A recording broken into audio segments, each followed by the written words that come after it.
ఏపీలో మెడికల్ కాలేజీల ప్రైవేటీకరణ వ్యతిరేక పోరును వైసీపీ మరో రేంజ్కి తీసుకెళ్లాలని చూస్తోందా? కోటికి పైగా సంతకాలు సేకరించిన ఊపులో ఉన్న ఆ పార్టీ కోర్టులో పోరాడేందుకు సిద్ధమవుతోందా?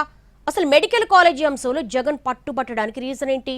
వైసీపీ పోరు వ్యూహాలు ఎలా ఉన్నాయి? మెడికల్ కాలేజీల ప్రైవేటీకరణకు వ్యతిరేకంగా కోటి సంతకాల కార్యక్రమం చేపట్టిన వైసీపీ పోరును మరింత ఉధృతం చేసే దిశగా అడుగులు వేస్తోంది. ప్రజల నుంచి సేకరించిన 1,04,00,000కు పైగా సంతకాలను గవర్నర్కు అందజేసిన వైసీపీ పోరుబాటును కొనసాగించే ఆలోచనలో ఉంది. ప్రజల మనోభావాలను కోర్టులకు తెలియజేస్తామని ఇప్పటికే మాజీ సీఎం జగన్ ప్రకటించారు. సంతకాల ప్రతులతో కోర్టులను ఆశ్రయిస్తామన్నారు.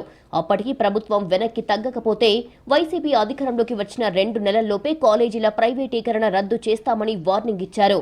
కాలేజీలు తీసుకున్న వారిని జైలుకు పంపిస్తామని హెచ్చరించారు. ప్రభుత్వ ఆధ్వర్యంలో స్కూళ్లు, ఆసుపత్రులు ఎందుకు నడపాలని ప్రపంచం మొత్తంలో ఆలోచన చేసే ఏకైక పొలిటీషియన్ చంద్రబాబు ఒక్కరే అని జగన్ ఎద్దేవా చేశారు. ప్రభుత్వం స్కూళ్లు, ఆసుపత్రులు నిర్వహించకపోతే ప్రైవేటు దోపిడీ పెరిగిపోతుందని, అందుకే వీటి బాధ్యతను సర్కార్ తీసుకోవాలని సూచించారాయన. మెడికల్ కాలేజీలతో టీచింగ్ హాస్పిటల్స్ వస్తాయని, తద్వారా పేదలకు ఉచిత వైద్యం లభిస్తుందన్నారు. అందుకే మెడికల్ కాలేజీలను ప్రభుత్వం ప్రైవేటీకరించాలనే ఆలోచనను ప్రజలు గట్టిగా వ్యతిరేకిస్తున్నారని, కోటి సంతకాల కార్యక్రమానికి అనూహ్య స్పందన లభించిందని చెప్పుకొచ్చారు జగన్. మెడికల్ కాలేజీల ప్రైవేటీకరణకు వ్యతిరేకంగా వైసీపీ చేపట్టిన ప్రజా పోరాటాలు ఓ ఎత్తైతే, కోర్టులను ఆశ్రయించాలి అనుకోవటం మరో ఎత్తు అనే అభిప్రాయాలు వ్యక్తమవుతున్నాయి. మెడికల్ కళాశాలల అంశంలో వైసీపీ తన స్టాండును మరోమారు స్పష్టం చేసింది. పీపీపీ విధానంపై నిర్వహించే టెండర్ల ప్రక్రియలో ఎవరూ పాల్గొనవద్దని, తాము అధికారంలోకి వస్తే ఆ టెండర్లను రద్దు చేస్తామని హెచ్చరిస్తోంది. అలాగే పీపీపీ విధానంలో అక్రమాలకు పాల్పడుతున్న వారిని జైల్లో పెట్టిస్తాను అన్న వార్నింగ్ అంశం పొలిటికల్ సర్కిల్స్ లో చర్చనీయాంశంగా మారింది.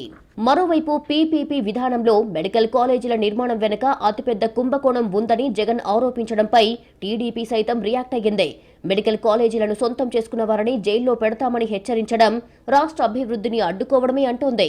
పీపీపీ విధానంలో నిర్మించే మెడికల్ కాలేజీల పేర్లు కూడా ప్రభుత్వం పేరుతో ఉంటాయని సీఎం చంద్రబాబు స్పష్టత ఇచ్చే ప్రయత్నం చేశారు.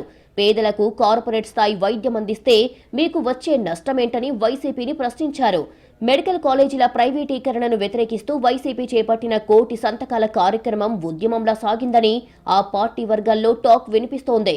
2 నెలల పాటు వైసీపీ ఈ అంశాన్ని ప్రజల్లోకి తీసుకెళ్లేందుకు ప్రయత్నం చేసింది. వైసీపీ గ్రామస్థాయి కార్యకర్త నుంచి నేతల వరకు పార్టీ క్యాడర్ మొత్తం పాల్గొన్నారు. అక్టోబర్ 9న పీపీపీకి వ్యతిరేకంగా వైసీపీ అధినేత జగన్ నర్సీపట్నం మెడికల్ కాలేజీ వద్ద స్వయంగా పోరులో పాల్గొన్నారు.